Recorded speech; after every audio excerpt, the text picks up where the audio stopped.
Hi there, my name's Andy Young and I'm one of the automotive lecturers down at Unitec in Auckland, New Zealand. And in this video, it's a basic skills video, I'm going to show you how to get a carbureted engined motorcycle up and running after it's been parked up for a fair few months. It's going to have things like flat battery, it's going to have stale fuel in the carb, there may be moisture in the engine oil, we'll check for that as well.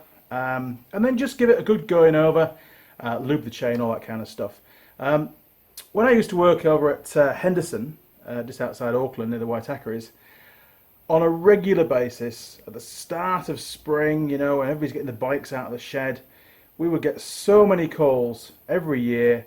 Oh, it won't start, can you come and pick it up and give it a once over and get it going again? And it really isn't that hard, actually.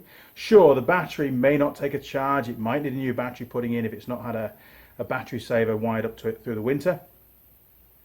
Draining the fuel out the carb is dead easy. We might have to drain the fuel out the fuel tank as well if that's gone stale.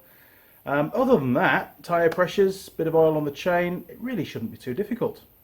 So we'll give it a go.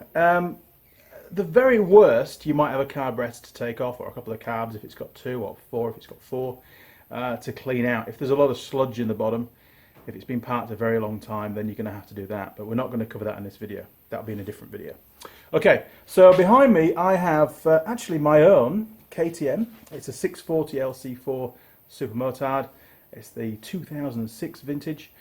Single cylinder 4-stroke. It's not a bad bike actually. I really enjoy riding it. I bought it brand new and does me proud. That and the WR, can't go wrong. So realistically, the first job on this particular bike is to get our way down to the battery. That's going to have to go on charge. Now, it's got an ugly tank bag on it, so we're going to remove that, then we can get the seat off, and then we can get the charger put on the battery. It's got a gel battery. We don't need to take the battery out of the bike to charge it up, which is a real bonus.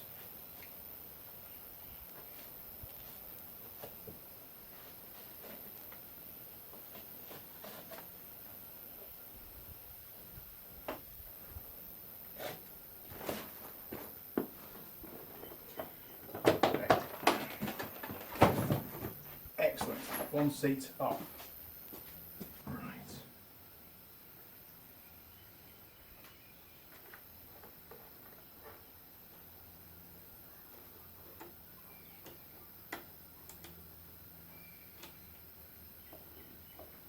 There we go. It's the positive on and negative. Oh, almost. Let's try it down there. That's going to be easier. Excellent. Well, the good news is it's still alive. Let's see what it says.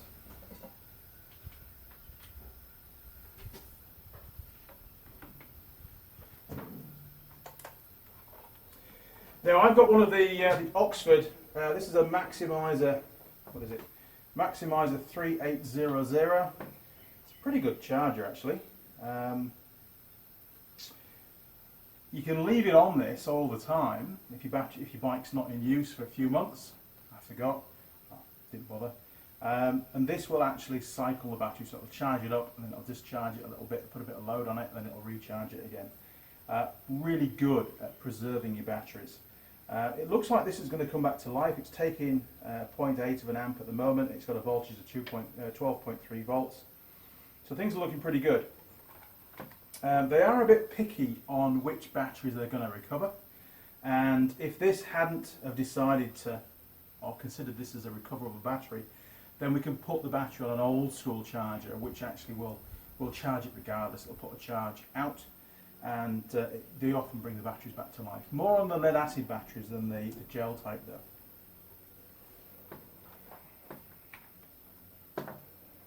Okay, see if we can sort this out a bit better. There we go, stick it on there. Right. Things are looking pretty good actually. Okay, so we're going to get the bike up in the air and we'll drain the carb next, I think.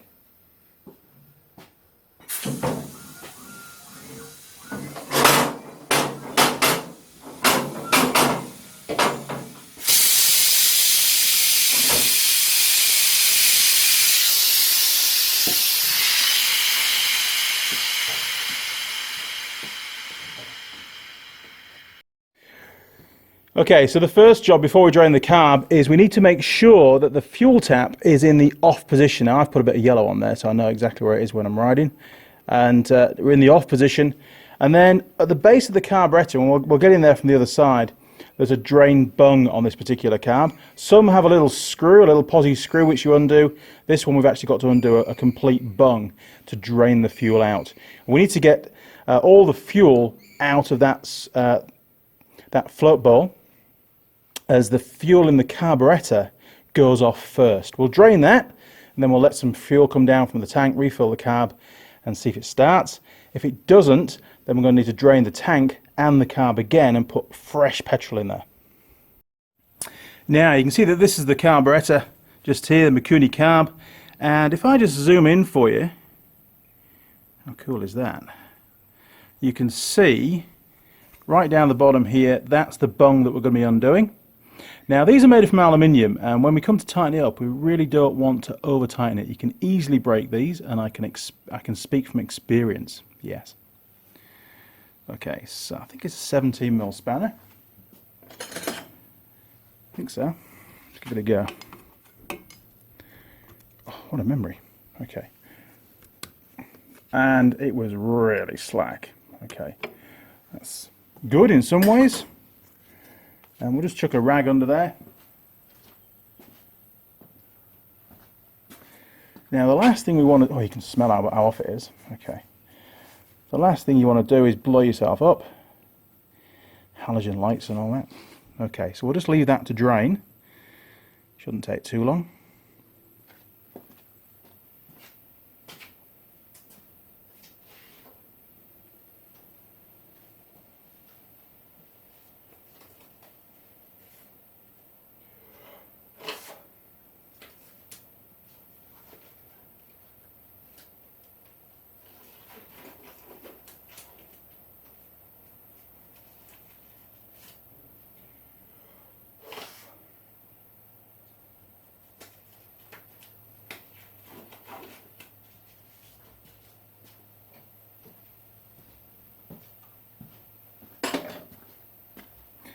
Fantastic. Okay, now the reason why I didn't take the bung all the way out is it's actually quite a pain to thread back in again. So they have a little drilling in them so that when you're just draining the fuel out of the carb, you only have to undo them a couple of turns. Now, let's see if I can destroy this sump bung. If I do, then we're not going to do too well. Don't have to order a new one. It'll take ages to arrive. Okay. There we go, that's enough. Don't want to overcook it. And we'll get rid of the rag. That should have soaked up all the petrol. We don't want that lying around the exhaust when we come to start the bike up. Fantastic. Okay, so we'll just go and turn the fuel tap back on. And then we'll see if the bike starts. Okay, so we'll put the fuel tap, I've no idea how much fuel's in the tank. We'll put it onto reserve. I'm hoping there's quite a bit in there. We'll see.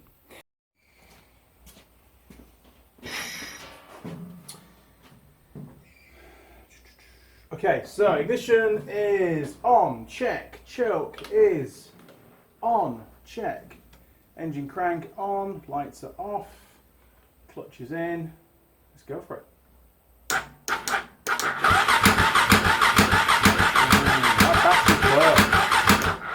That battery's low.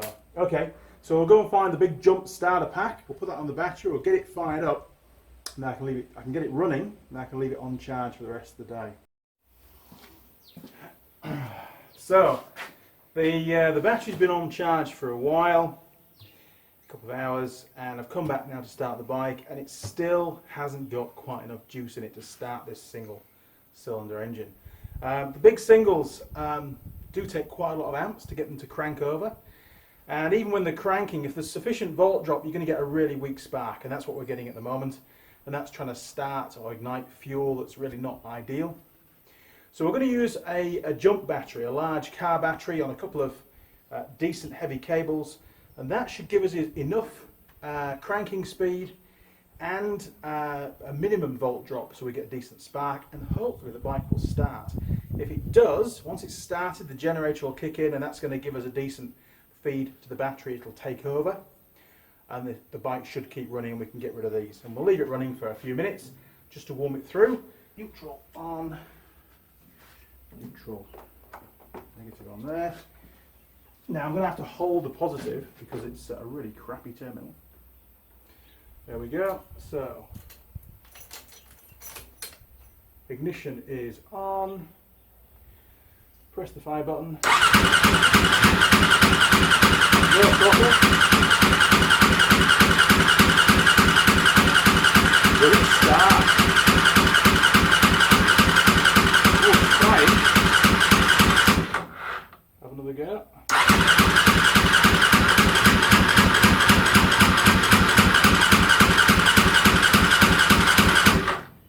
Almost. Come on, little bike, you can do it.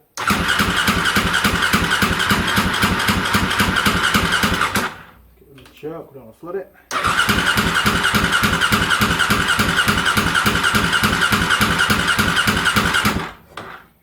Oh, this fuel could be too far gone.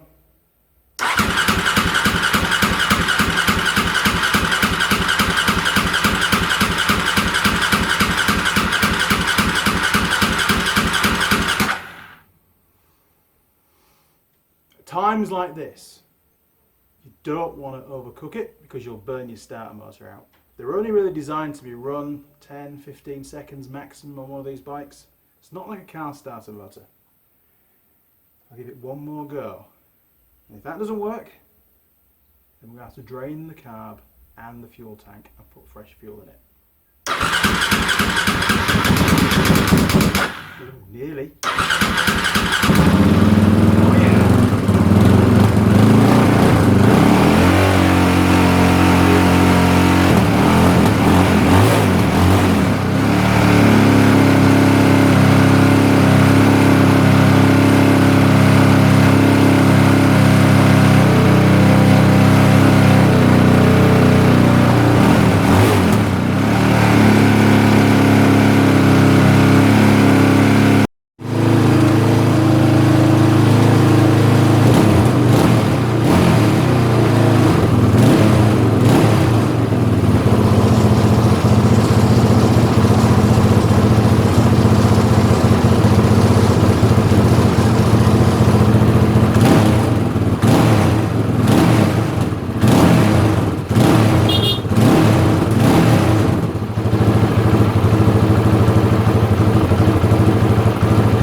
It's running! Yay! Next job, we're going to check the chain tension and we're going to oil the chain, check the tyre pressures, put the seat back on. No, leave the seat off, put the battery on charge. The seat can go on later on, that's we'll leave the seat. So chuffed. It's been, geez, 5 months. It's bad. And it's been summer. Not good.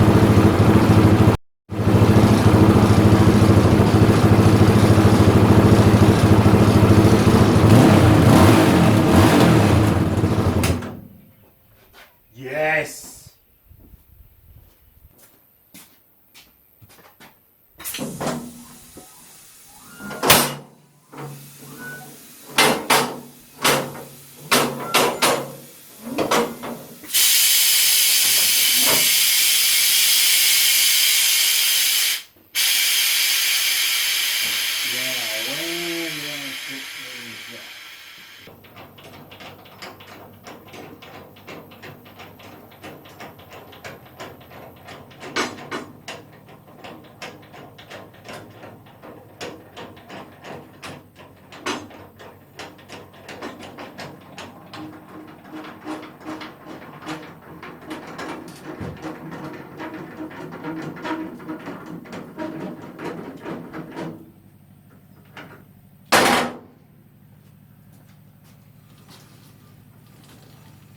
Fantastic.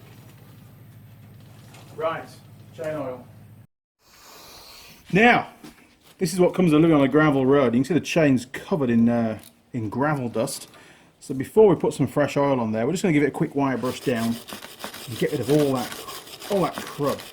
Because if we spray on top of that, all that's going to happen is it's just going to cause even more crud to stick to the chain, and that crud acts as an abrasive. It just wears the chain down. It just looks terrible. Now, sure, you could give the bike a bit of a wash, but that goes against my religion, so I'll just give the chain a bit of a wire brush. And it's important you do both sides, although the inside normally isn't as bad as the outside.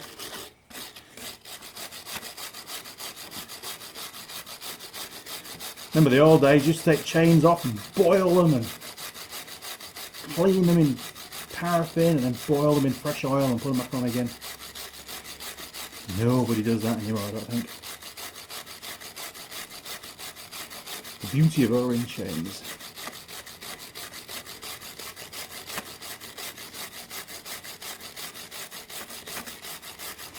And we'll give the whole thing a blow down with the airline as well, just to dislodge any remaining stuff on there.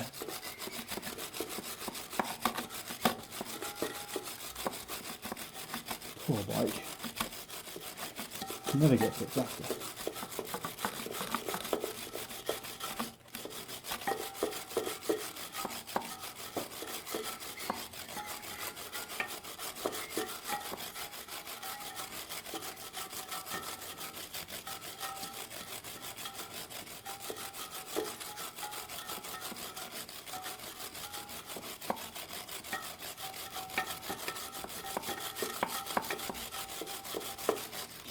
Okay, I think we're there. Right, airline time.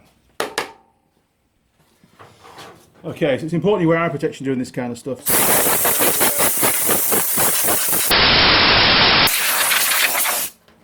Excellent. Okay, so now we've cleaned the chain off, the next thing to do is to give it a really good lube up. And I'm using the Yamaha on-road, because this bike spends most of its time on-road, although we do a bit of gravel now and again. On-road chain lube. And this is pretty good stuff actually. It sticks on pretty well. The chain seems to last quite well when it's on there. Not plug-in Yamaha, but we always get a good deal with this stuff. I always find it best to put the chain lube on just before it goes into the front sprocket. And that way you don't end up with a great mountain all over your back wheel.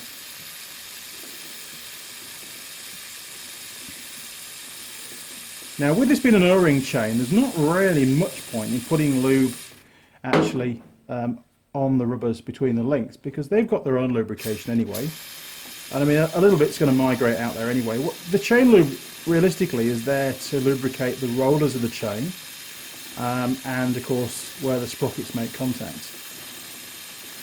You don't need a ton of it, because if you put too much on it's just going to spray off all over your bike. Here we go, job done.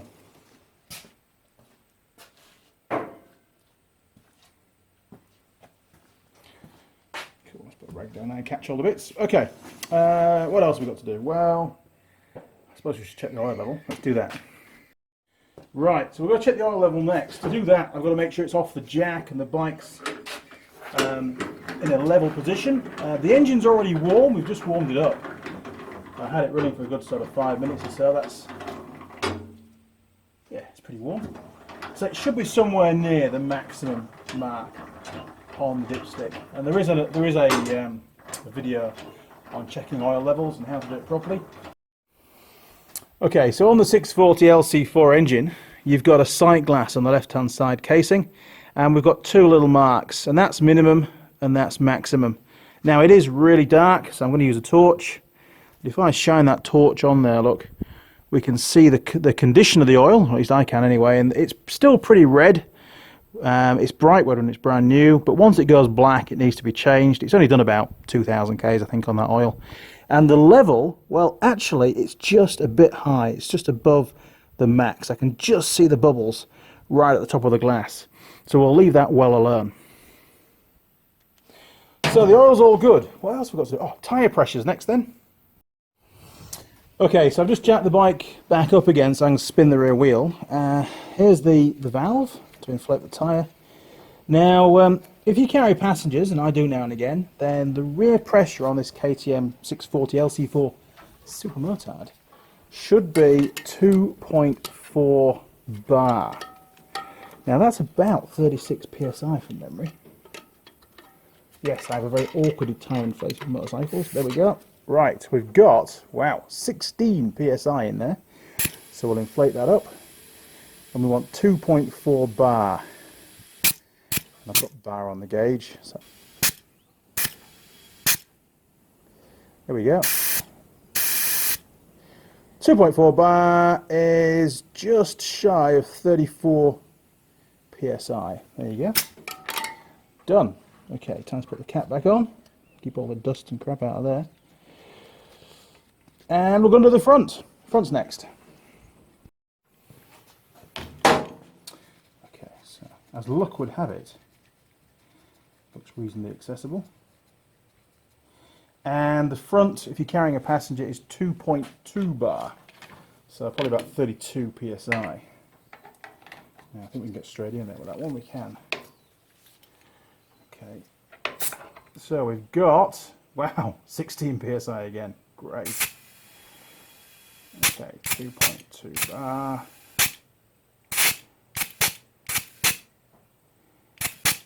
There we go. 32 psi. Great stuff. What else have we got to do? No, I'm not cleaning it. Oh, we should check the coolant level, I suppose, just to make sure it's got plenty of coolant in it. I'm pretty sure it will have. And then we're about there, I think. Okay. Okay, now on the KTM, obviously we've got the radiator at the front, very traditional sort of layout for a liquid-cooled engine. These bikes don't have an expansion tank, which is not the greatest thing, really. It would be useful to have one, but we just take the cap off. Now, bearing in mind that we've had the bike running about an hour ago, I think it was. There we go, no pressure. So we have a look inside, and oh look, she's bone dry. What's going on there? Here we go. It's not uncommon for these, because they haven't got an expansion tank. It's not uncommon for them to get a bit low on coolant, to be honest.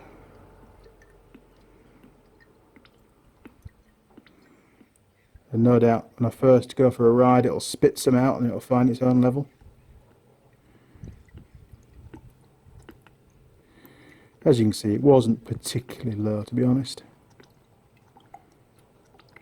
That should be enough. We don't want to go mad. There we go. That's good. There's no sign of any oil in there, which is great. It means the head gasket's not gone on the bike, unlike my other one. There we go. Okay, so that's the coolant level checked. Okay, so to check spoke tension on your rear wheel, just grab yourself a small spanner. This is a 10mm spanner, and have the wheel jacked up so that you can just tap each of the spokes, and you're making sure that they all ring. So we'll do this side first, and they should all have a similar frequency. Any sort of dull thuds, you know that that spoke is actually loose, and it's not really helping to tension the rim to the hub.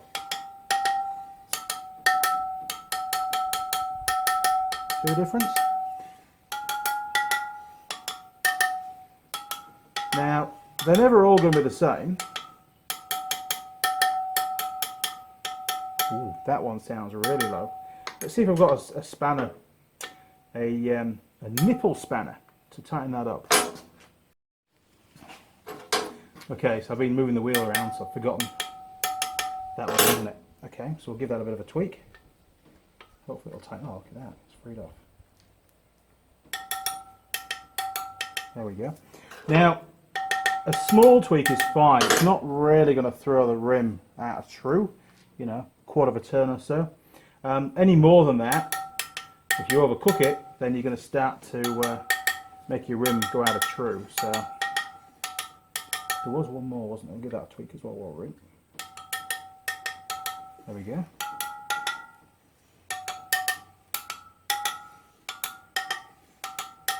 Okay, other side.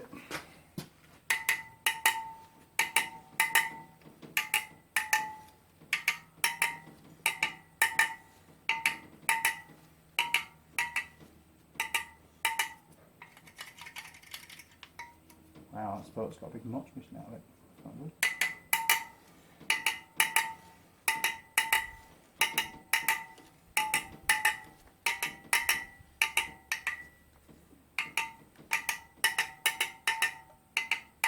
Cool. Okay, so all the rest are fine.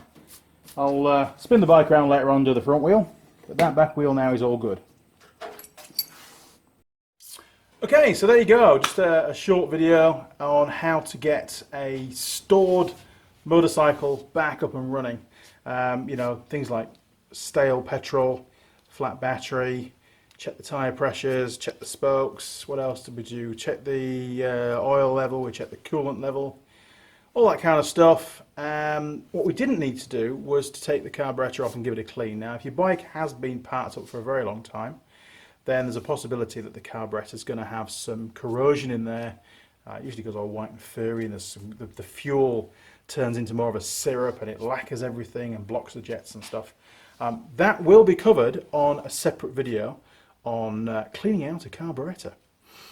So if your bike, after you've done all this, won't start, it just doesn't want to run, then, and it's got a carburetor on it, then I think you're going to need to watch that video and pull the carb off and give your carb a bit of a clean.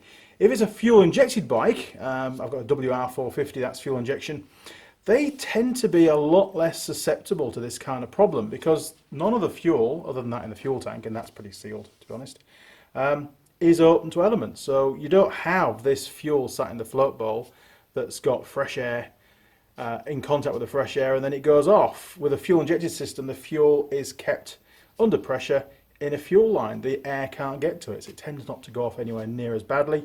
And those bikes start really well, even when they've been stood for sometimes 3 or 4 months. They'll start straight up without any fresh fuel in them, which is great. Put us mechanics out of a job one day, won't it?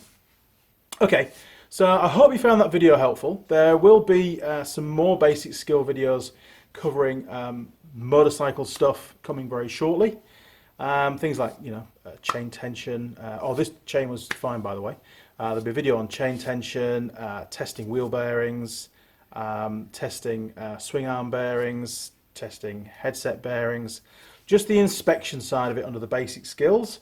And then the actual, if there is play, any rectification work will be done under the specific in-depth video. Okay, if you found it helpful, then you know you can always subscribe to the channel, then you get notifications of more videos as I get them uploaded.